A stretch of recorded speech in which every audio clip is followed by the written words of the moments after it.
Hey guys, what's up? Constantine here. Another week down, another top 10, top 11. We're about in the 10-day window until we hit trail, so we got this one and we got one more in store for you. Super excited about that last one. Not gonna hint at it at all. Like super stoked to film it. Beyond stoked. Okay, we're getting too far into it. So this top 10, top 11 video is about the big differences between the big three trails, the Appalachian Trail, Pacific Crest Trail, Continental Divide Trail, and all other trail systems. Generic term, but this is where we drew the parallels from. When we say all other trail systems, means lesser known trails. Trails not as built with community, built with infrastructure, trails that aren't as built up. So that is what this top 10 is about. Let's just roll right into it, shall we? Number one, it is support. What does this context mean? Support around the trail in all the forms that we've touched on in our articles, in our videos, everything like that. Support getting to the trail. There's going to probably be a designated trail shuttle for the big three. On the CDT there is, on the PCT there is, on the AT there is. Other ones, you're going to have to figure out how to get to that trailhead. And then when you're on the trail itself, the support comes into when you come into a town. There's going to be businesses and motels, hostels that are oriented not specifically to hikers, but a lot of their business is from hikers, so there's support in the town when you arrive there. On the lesser known trails, they're not going to know what you're doing. They're going to look at you like you're a little bit cuckoo for Cocoa Puffs. We are a little bit cuckoo for Cocoa Puffs, but that being aside, the support even in towns is going to be different. That also ties into the support even when you're on trail, walking out, stepping out those miles. What does that look like? So that support comes in the form of running into other hikers or getting to campsites or any interaction with that trail system. It's going to be more prevalent and more aware of that is what this trail system is about, and there's going to be support around that. Simply put, support comes in a lot of forms, but there's going to be support on those big three trails, not so much on those lesser known trails. But as a hiker, if you're one of the first ones out there, if you're one of the fifth one out there, 10th one out there, you can do your part to become part of that support system by showing up and showing that hikers are out there for a reason and hikers want to do the right thing, and showing these communities that there's going to be some hikers behind you. Make it better for the hiker behind you. Number two, whew, buddy, maps. Oh, God. Big three, CDT, PCT, AT. I'm not going to go too deep into it. Map systems abundant around those trails. You can still get lost on them. It's not like the maps are perfect and you got the map in your head the entire time. You can still get lost on them, but there are going to be very well-defined maps and a lot of information about around the areas you're traveling through. Lesser known trails, those maps are not going to be great. They're not going to be ground truth. They're not going to be up to the snuff you want. A lot this year on the Vancouver Island Trail, all the GPX files that were building that trail system were very inaccurate. Not ground truth. Sometimes, most of the time, sections that we had pre-designated our food for and our miles for would turn out to be 30 miles longer at least, because those map systems, you would all of a sudden pop in the middle of a forest, no trail, that's where the GPX brought you. So lesser known trails with their map systems still have a lot to be desired. Not the trail system itself, because it's a trail system, we love them, but there's a lot to be desired about around the information with the maps. So that's a big difference there. Number three, awareness. Kind of ties into support, but awareness comes in the form of getting a little more deep on when you're arriving into town or the infrastructure built around the trail. Big three again, the awareness, they are going to look at you, know exactly what you're out there for. We're going to see trekking poles, a dirty beard. Yeah, we're growing it out a little bit. A dirty hiker, dirty beard, trash clothing, heavy pack, or light pack, depending what you're doing. So they're going to see you and know that you are hiking the Appalachian Trail, hiking the Pacific Crest Trail, hiking the Continental Divide Trail. Lesser known trails, they're going to see you, and more likely than not, they're going to question you and give you some weird looks, because you're the weird one here. We've accepted it. Y'all got to accept it as well. You're out walking in the middle of Wisconsin for 1,200 miles. Get over yourself. So awareness, it comes in the form of locals knowing about the trail system. We've stood on the Wisconsin trail system, literally standing on it, and we've had a conversation with somebody that's lived in the area for 30 years. No idea that we were literally on the trail. So the awareness comes in the form of the communities, the other day hikers, the other people about there might know that it's like a trail, but they don't know it's a long distance trail and that through hikers go out and do it. So that is awareness. Number 4 ties directly into the miles you're stepping out there. That is maintenance. Ooh, buddy. Big 3 maintenance for the most part is good. Appalachian Trail, awesome. You don't have to do like any bushwhacks out there. PCT, you tend to get into a little thicker stuff. CDT, you're going to experience some thickness, 2C's thickness. But then transition over to the lesser known trail. There aren't trail clubs dedicated specifically to that trail system.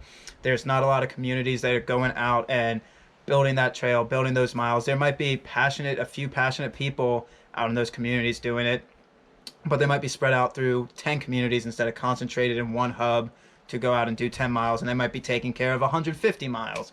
So with that happening, the maintenance, it's not because the passion's not there, it's because there's not enough people, and there's not enough, back to one of our other ones, awareness. So the maintenance is going to kind of fall by the wayside, and you will be stepping through, across, up and down, all over the place through thick brush. 2C's. Thickness with 2C's. Whew, buddy. Oh, we're having some flashbacks here. Let's keep going. Oh, another one that touches our heart, hurts a little bit. Number 5, other hikers. We are a very sociable person, and we tend to love hiking with other people. Appalachian Trail, Pacific Crest Trail, Continental Divide Trail. CDT, you're starting to get out of bounds there a little bit. There's still going to be people out there, but those big 3 trail systems, so many hikers everywhere. Within any given day, you're going to run into 10, 15. And granted, situationally, that might not be true every day, but it's very, very close and very realistic number to throw out there. First couple days on the AT and PCT, you're going to run into 70 people a day. CDT, not so much, but big 3 other hikers are everywhere. Lesser known trails, me, myself, and I. That's what it's about. You will talk to cows, corn, and mosquitoes. The mosquitoes you won't talk to. They'll just hit you. But other trails, there aren't going to be many other hikers. Pacific Northwest Trail, not a great example because it's starting to get popularity, but there were very few hikers out there. We hiked with 4 people, and for the rest of the time, saw no other hikers. Not true, we saw 2 other hikers, through hikers. But then these other trails, Ice Age Trail, Natchez Trace Trail, Sea to Sky Trail, Great Divide Trail, Vancouver Island Trail. If you're not starting with somebody out on that trail, more likely than not, you're going to be out there by yourself, and we can't handle inside of here by ourselves. Just kidding. We've done it a lot, but we prefer company of others. So other hikers, there's a lot of difference there. Number 6, land usage. And this comes in the form of what type of areas you're going to be crossing through. Big 3, again, are going to have a lot of federally protected lands because there's a lot of support around them. All of these items tie into each other. Lesser known trails, not as much federally protected land. That translates into road walking. That translates into road walking because that is the trail until there can be laws passed that get that land for the corridor of the National Scenic Trail. So lesser known trails, you're going to be passing through easements, you're going to be passing through a lot of different land management areas, not as federally protected as the Appalachian Trail, Pacific Crest Trail, Continental Divide Trail. Tell us if we say it too much because we're hearing it in our own brain. It feels like we're saying it a lot.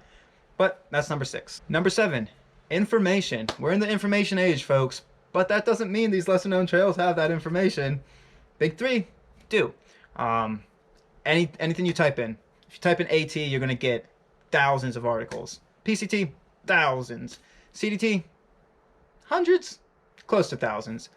Lesser known trails, you'll probably find us writing about them. Oh, man, our writing. Whew, let's not get into that, shall we?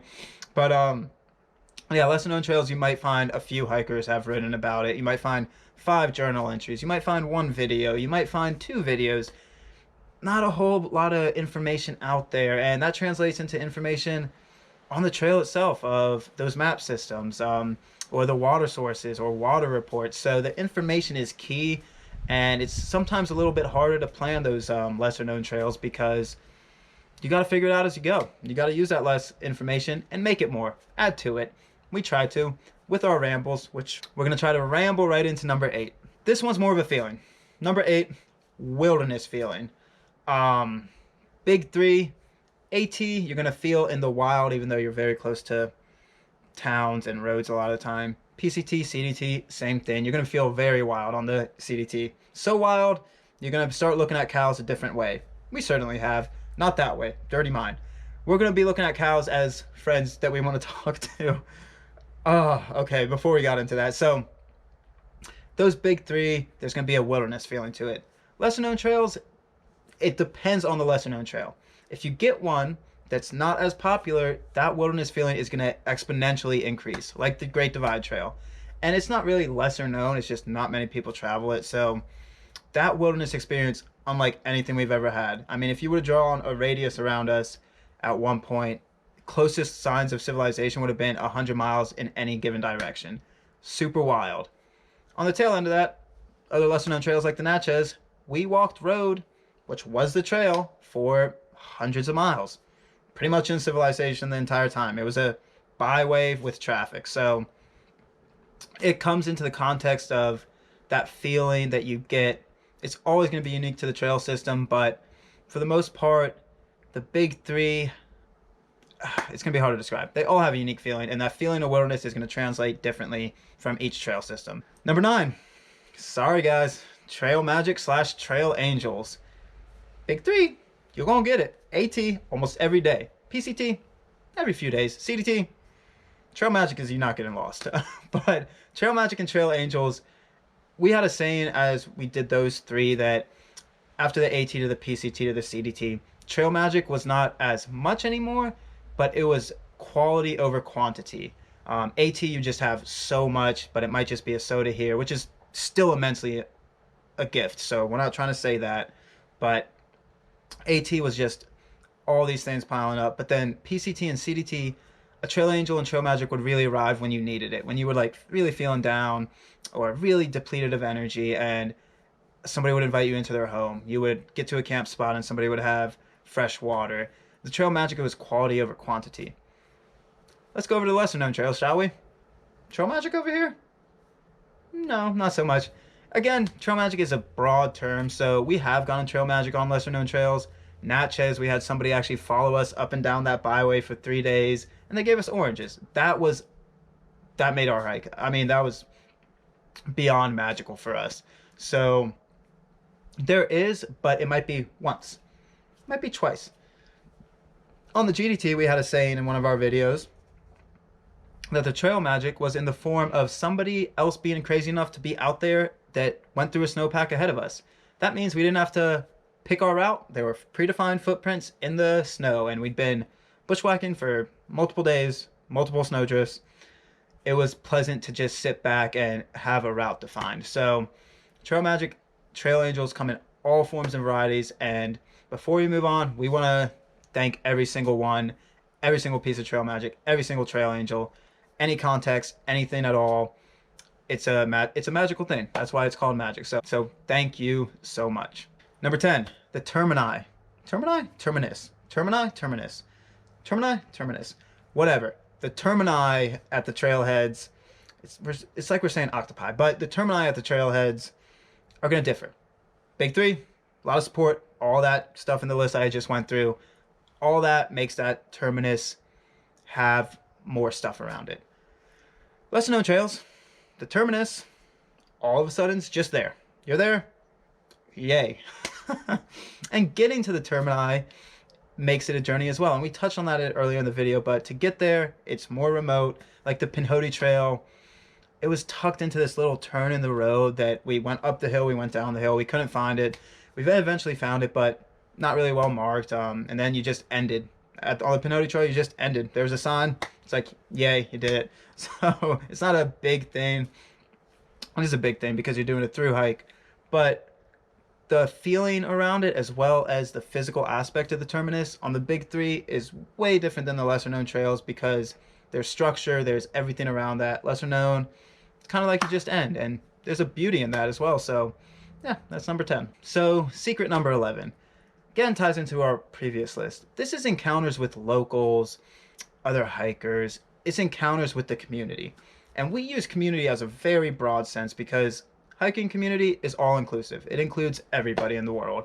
You're a hiker, we're a hiker, everybody's a hiker. So the community that we're referring to, at least in this context, is the form of these trail towns.